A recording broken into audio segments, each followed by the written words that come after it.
ETF index mutual funds నేర్చుకుని stock మార్కెట్లో రాణించాలనుకుంటున్నారా? వెంటనే ఈ నెంబర్కి కాల్ చేయండి.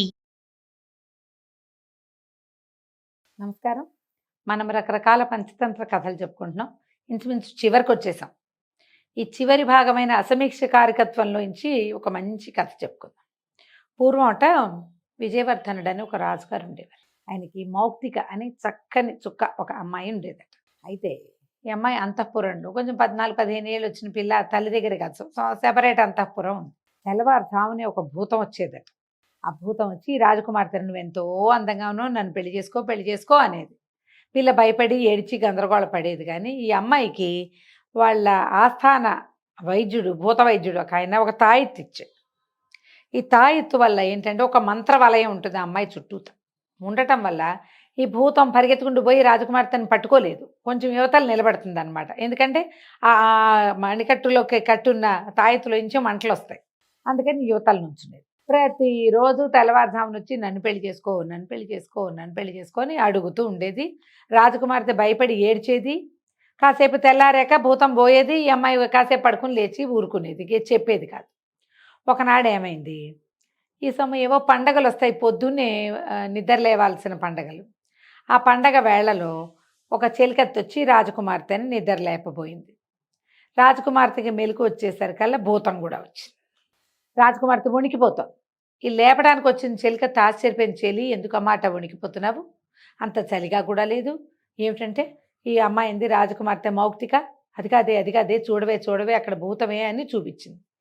ఆ భూతం ఆ చెలికత్తె కనపడలే. ఎవరమ్మా ఎవరొచ్చారంటే, ఒక భూతం రోజు వస్తోంది, నన్ను భయపెడుతోంది, నాకెంతో భయంగా ఉంది అని రాజకుమార్తె చెప్పింది. అయితే వీళ్ళిద్దరూ మాట్లాడుకుంటున్నారు. ఆ భూతం యువతలు వేరు నిలబడి వింటోంది. రాజకుమార్తెకి మాత్రమే కనిపిస్తోంది అది. ఏమన్నది రాజకుమార్తె, వీడు చీకట్లోనే వస్తున్నాడే, అసలే చీకటి, అందులోనూ భూతం, నాకు భయంగా ఉందే అని చెప్తోంది పిల్ల. తెల్లవారుజామున కొంచెం కను చీకటి ఉంటుంది కదా, అసలే చీకటి భూతము రెండు భయమే నాకు అంటుంది. ఈ భూతము కొంచెం తెలివి తక్కువ పెద్దమ్మ. దానికి ఏమర్థమైంది, ఓహో భూతం అంటే నేను, చీకటి అంటే వాడెవడో ఇంకోటి వస్తున్నాడు, ఈ చీకటి ఎవరో కనుక్కోవాలి, ఎవరు ఈ చీకటి అని ఆలోచించింది. ఆ చీకటి ఎవరు అని అడిగితే, చీకటితోటే నువ్వు వస్తావు అని ఆ రాజకుమార్తె చెప్పింది భూతానికి. ఏమిటి నేను చీకటి ఓసారే వస్తున్నామా, వాడు నాతోటి వచ్చి రాజకుమార్తెను చూస్తున్నాడా అని ఈ భూతం పరిపరి విధాలుగా ఆలోచించడం మొదలుపెట్టింది. ఆలోచించి ఈ చీకటి అనేవాడిని పట్టుకోవాలి, సరే ఆ చీకటి ఎవడో నేను కాపుగాస్తాను అని చెప్పి ఏం చేసింది, ఈ భూతము దీనికి కొంచెం రూపాలు మార్చుకోవటం వచ్చు. ఈ రాజకుమార్తె భవనానికి ఆనుకుని ఒక గుర్రాల శాలు, అందులో ఒక గుర్రంగా మారిపోయింది ఈ భూతం. అక్కడే ఉండి చూడొచ్చని, పగలల్లా చూస్తే ఆ చీకటి అనేవాడెవడో వస్తాడు, ఆ చీకటిని చూడాలనుకుందనమాట. ఈ గుర్రంగా మారేసరికల్లా అది కొంచెం వయసులో ఉన్న భూతం, గుర్రం మంచి దిట్టంగా ఉంది. అయితే ఏమైంది, ఆ సాయంకాలం ఒక దొంగవాడొకడు ఈ గుర్రాల శాలలో దాక్కున్నాడు. వాడు అంతకుముందు 1-2 గుర్రాలను ఎత్తుపోయాడు శాలలోంచి, కొంచెం బాగున్న వాటిని. వాడు ఎప్పుడు ఈ గుర్రాన్ని చూడలే, ఈ పర్టికులర్ భూతం గుర్రంగా మారింది అది ఎప్పుడు చూడలే.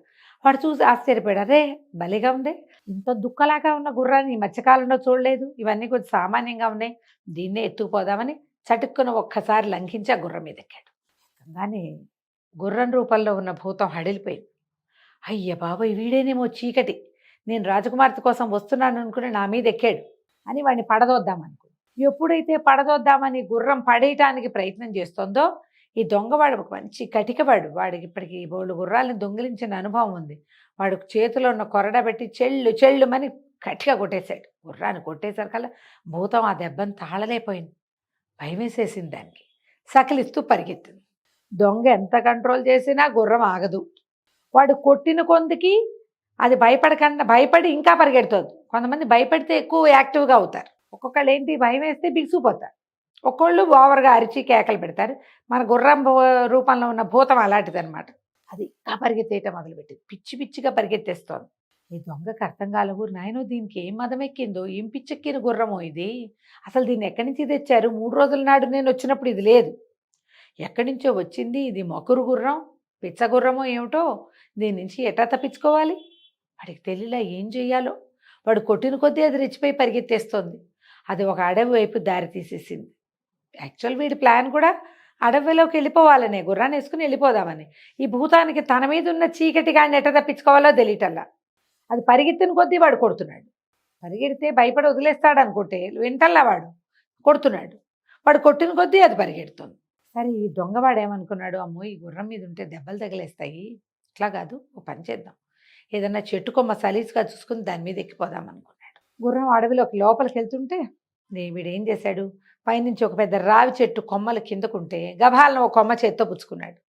గుర్రం ముందుకెళ్ళిపోయి వీడు చెట్టు కొమ్మ పట్టుకున్నాడు, చెట్టు ఎక్కేసాడు. కొమ్మ పట్టుకుని పైకి ఇట్లా బస్కీలు తీస్తారు కదా, పైన పట్టుకుని వేళ్లాడుతున్న వాడు ఏం చేసేట ఊగి ఊగి పైకి ఎగబాకాడు. కొమ్మ మీద కూర్చున్నాడు. కూర్చోగానే ఈ గుర్రం తన మీద నుంచి బరువు తగ్గిపోయింది. భూతానికి తెలిసిపోయింది. 10 అడుగులు ముందుకెళ్ళి ఆగింది. షో దేవుడా అని వగరుస్తూ అటు ఇటు చూస్తోంది. ఆ చెట్టు మీద ఒక కోతి. ఆ కోతికి భూతం తెలుసు. చాలా కాలంగా వీళ్ళిద్దరు ఫ్రెండ్స్, ఎక్కడైనా కనపడితే తారసపడితే మాట్లాడుకునేవాళ్ళు.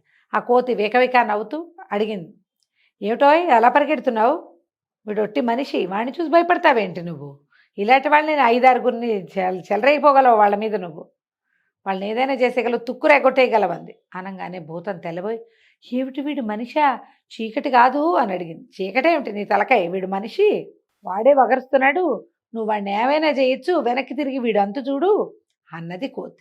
అని చెప్పి కిచకిచలాడుతూ ఏం చేసింది, అవతల కొమ్మ మీద ఉన్నది ఎగిరొచ్చి ఈ దొంగవాడు కూర్చున్నాడుగా, ఆ దొంగ కూర్చున్న చెట్టు కొమ్మ మీద కూర్చుంది.